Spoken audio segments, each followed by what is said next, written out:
Momentous occasion today for a special class of 8 graduates. They accomplished a full-year internship through the Project Search program. As KLTV7's April Peardon tells us, this program is designed to prepare these students with disabilities for the workforce. A one-of-a-kind ceremony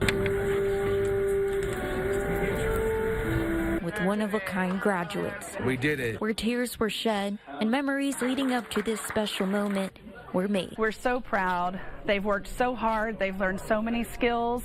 They've entered into the community. Students with developmental disabilities can take those new skills into the workforce. It's hard to see people with disabilities be discounted or just not counted. The employment to population ratio for people with disabilities applying for jobs for this year alone is around 37% who get a job. That number has increased within the past couple of years due to immersive programs like Project Search. Currently, we have 3 interns that are hired, and we are diligently working on getting the others hired. One of them being Jorge Vega, who shared a couple words with his class. I knew I had a disability, but also knew I had something to offer. And Vega has enjoyed his time as an intern. My best part was working with different people.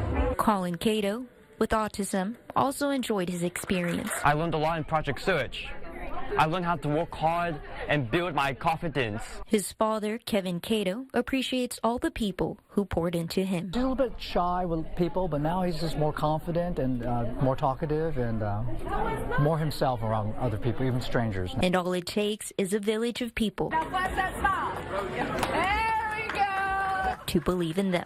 April Peardon, KLTV7 News. And we congratulate those students, wishing them the best of luck. We're told they hope to continue expanding this special program.